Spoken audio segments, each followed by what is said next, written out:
Hi, and welcome back to the Remi Review, coming to you on Friday. Any Friday, who knows?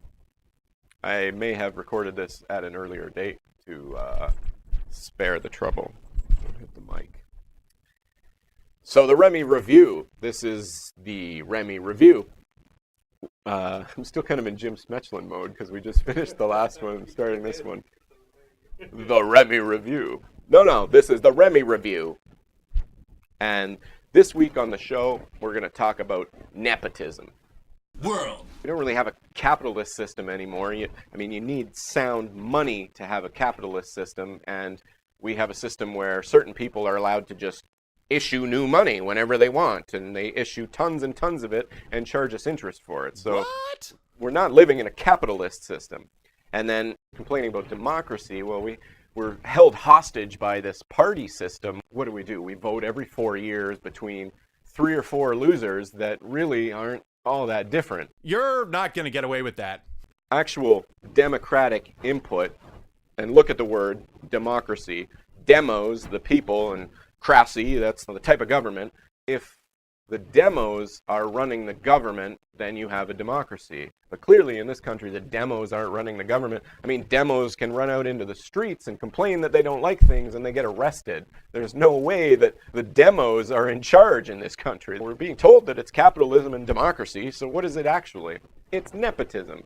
Contained within nepotism, feudalism. You've heard of that. That's the one with the lords and the ladies, and they own chunks of land and you pay them taxes, and they are in control of both the production of the land and the laws.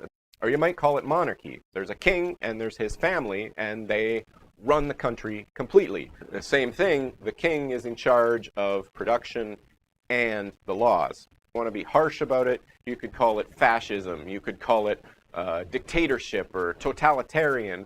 One way or another, there's a small group at the top that's running everything. They run production and the laws, and they get to decide who will be their successor. When these people die, they leave their fortunes to their children. So the children inherit the control that the parents enjoyed during their life. That is nepotism. That is the lord and lady giving the power down to their children so that they're the next generation of lords and ladies. These children, these 4th and 5th inbred generations of the same families, just don't have the mental capacity or the merit that maybe the early generations had to be running things. They didn't earn their position in society, they were just given it. So to legitimize their authority, we have to create a system of nobility. And that nobility can't be based on something like intelligence, because there's no guarantee that the king's son is going to be intelligent. It can't be based on a sense of morality or anything like that, because again, it's not something you can guarantee. But what can be guaranteed are things like bloodline. You have blue blood. That makes you noble. You have blue blood, then there's something special about you, something divine that gives you the right to be running the society. Yeah, Remi. A system of nepotism requires symbols to grant legitimacy to the people who apparently have this nobility. And in times of old, the symbols they might have used would be something like a gold hat, or a diamond-crusted stick, maybe a fancy place to sit. But to some degree, society has rejected those symbols already. Somebody sits in a fancy chair, well, we don't necessarily respect that. But what today's society does respect is a number on a computer screen. That's where, in the modern world, we get legitimacy for the people who claim authority. The same people who issue the currency, who create these numbers that go onto computer screens, use those numbers on the computer screens to say, hey, I'm more important than everyone else in the society. This grants me the legitimacy to be the authority. But really, it's self-justifying. It's something they gave to themselves. It's the guy created himself a fancy hat. I got a fancy hat. I'm supposed to be in charge. It's just a number. It doesn't mean anything. You know, even 50, 100 years ago, these numbers, it might have actually been written on a piece of paper. We don't even have pieces of paper anymore for this legitimacy. It's really just a number on a computer, a bunch of electrons zipping around in a computer, and that's where nobility comes from. All authority is granted because of these self-created strings of electrons firing around in computers. Oh, that's legitimate. That guy should be in charge because he has a number beside him, a number that he gave himself. What up? What up, indeed, prolific. Toronto Life. I'm going to cover Toronto Life. Toronto Life is a piece of crap. I don't know if you've ever read it. You can just look at the cover and know that it's a piece of crap.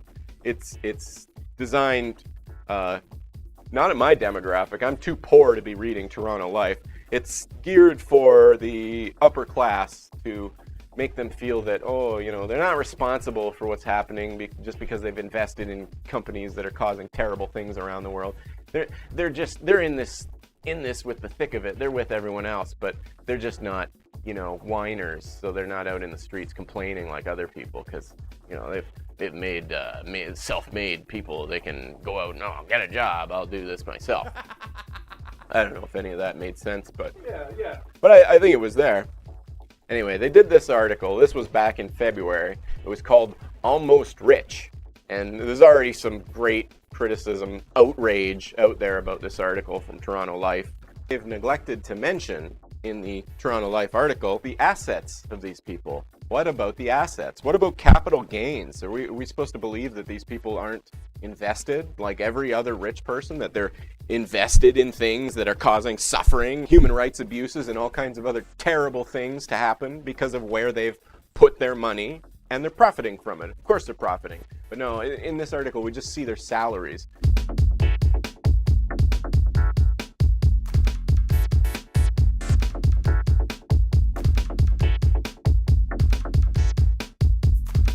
They're getting these massive properties in Toronto that are going to be worth well over $1 million.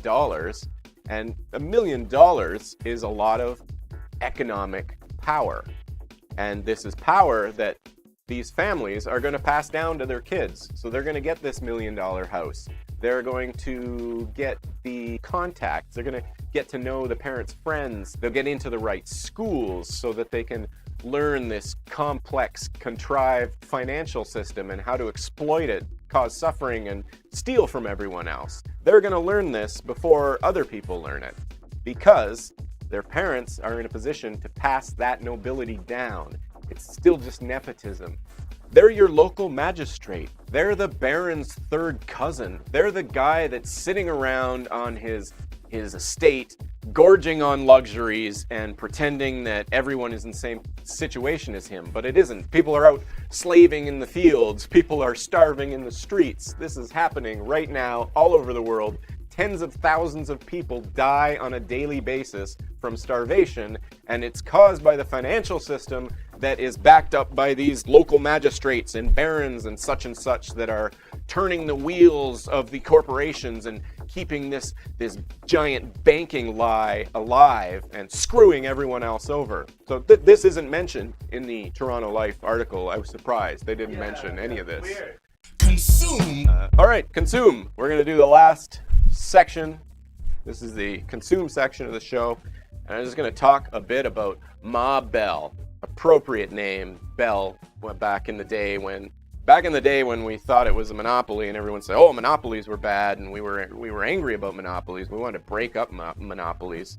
That Bell got the name Ma Bell because everyone knew they own everything, and they're like your mother that provides you with the milk to sustain yourself, because communications, that's our whole economy is based on communications. Ma Bell, and it's an appropriate name because you can switch carriers, but you're still just getting mother's milk. I purchase a phone line, of course. I have a phone line at my house and I have the internet through it. Now, Bell was charging me at the start, about 4 years ago, were charging me $60 or $70 a month.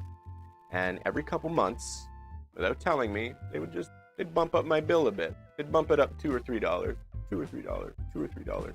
It just kept doing this all the time. And you know, how much time do I want to spend on the phone talking to people at phone companies? That's not really how I want to spend my days.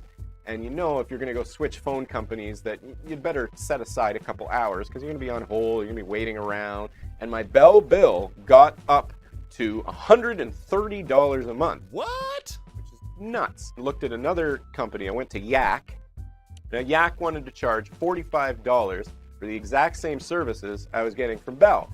So I switched. I spent the, couple hours on hold with them and figuring this all out. And I switched companies, but now, and this is a common complaint with Yak Internet, I find that my internet cuts off. Every 3-4 hours, it just shuts off. And I've got to restart my modem to get it working again. Now here's the thing. A little bit of conspiracy theory here. When I was on the Bell network, I would connect my internet and I'd go to speedtest.net to see how fast my internet connection was. And it was always 4.19, and I would connect to the server in Oakville. Now, I switched to Yak. I go to speedtest.net. I'm getting 4.19, and I'm connected to a server in Oakville. It's the exact same damn internet. I can see it in front of me. It's the same connection going through the same lines. I'm just paying Yak $45 as opposed to paying Bell $130. But why is it cutting out all the time? And this is where my conspiracy comes in. I think that Ma Bell is sitting behind the scenes flipping the damn switch because she doesn't want to let the competition take away her business. Culture. Remi Stevens keeps my things in a file cabinet. A poorly kept file cabinet. And I've lost one of my eyepieces, unfortunately. But I can still see through this show. So this time on the show, we're gonna take another old recording from Remi. We haven't got a live show for you this week again. Not that it was ever live. Remi is going to play for you Communication Breakdown by Led Zeppelin. Led Zeppelin was meant to be a project that would fail. Hence the name Led Zeppelin, because a Led Zeppelin won't fly. Corporate monopoly doesn't fly. It's going down. Remi Steve.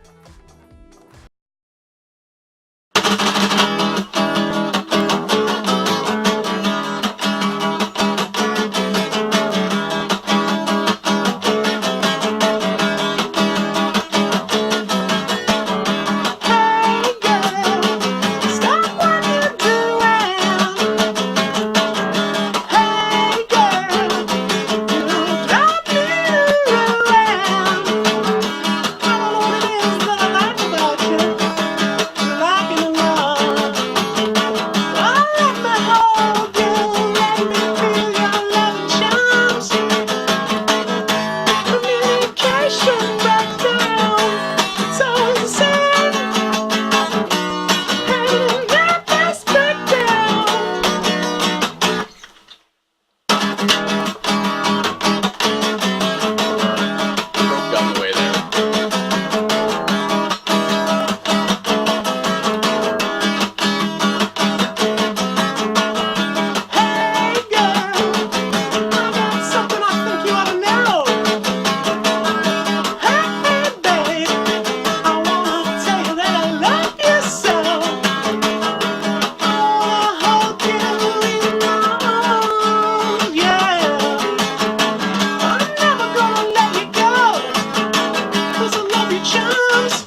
Closed captioning and other promotional consideration provided by nobody.